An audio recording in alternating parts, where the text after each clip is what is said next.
বাংলাদেশের ফুটবলের উন্নয়নে ব্রাজিলকে সহযোগিতার আহ্বান জানিয়েছেন প্রধানমন্ত্রী শেখ হাসিনা। একাত্তরকে এ তথ্য দিয়েছেন বাংলাদেশে নিযুক্ত ব্রাজিলের রাষ্ট্রদূত জোয়াও তাবাজারা ডি অলিভিয়েরা জুনিয়র।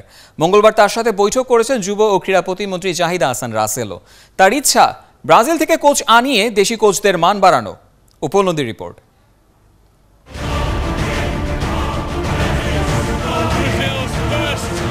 ধ্রুপদী ফুটবলের জনক, রেকর্ড 5 বারের বিশ্ব চ্যাম্পিয়ন ব্রাজিল। মাঠে ফুটবলারদের সাফল্যে আনন্দে মাতে ব্রাজিলিয়ানরা, দল হারলে বেদনায় কাতর। কারণ ফুটবলটা ওদের কাছে জীবন মরণ, বলা হয় ধর্মের মতো।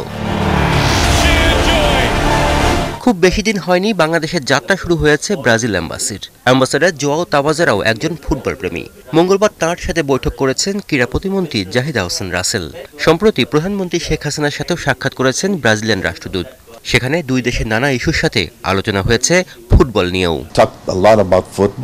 ওনার সাথে ফুটবল নিয়ে অনেক কথা হয়েছে। বাংলাদেশের 90% মানুষই ফুটবল ভালোবাসে।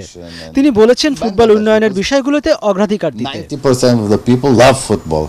বঙ্গবন্ধু শেখ মুজিবুর রহমান অনূর্ধ্ব-17 গোল্ড কাপ থেকে বাছাইকৃত সেরা ফুটবলারদের বিকেএসপি পাঠাচ্ছে যুব ও ক্রীড়া মন্ত্রণালয়। এই বাছাইকৃত ফুটবলারদের মধ্যে 4 জন বিশেষ ট্রেনিংয়ে যাচ্ছে ব্রাজিল। বাংলাদেশের ফুটবল উন্নয়নে বড় পরিকল্পনা ব্রাজিল ফুটবল ফেডারেশনের। ট্রেনিং এর জন্য ব্রাজিল যাত্রা কিশোরদের জন্য দারুণ সুযোগ। আমার এক বন্ধু আছে ব্রাজিল ফুটবল ফেডারেশনের সহসভাপতি, আবার সে গামা ক্লাবের প্রেসিডেন্ট। কে না জানে বাংলাদেশ থেকে যারা যাচ্ছে তারা ভালো পারফর্ম করতে পারলে কোনো ক্লাব ওদের নিয়েও নিতে পারে। ব্রাজিল বাংলাদেশ ফুটবল সম্পর্ককে আরো জোরদার করতে পেলে নেইমারদের দেশ থেকে কোচ আনার প্রস্তাব ক্রীড়া প্রতিমন্ত্রীর। বাংলাদেশে যারা আছেন তাদের আমরা সেভাবে তাদের উচ্চতর ট্রেনিংগুলো আমরা করাতে পারছি না।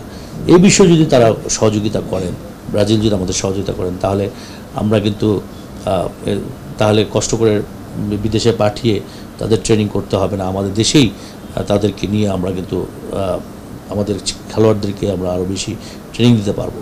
উপলব্ধি 71, ঢাকা।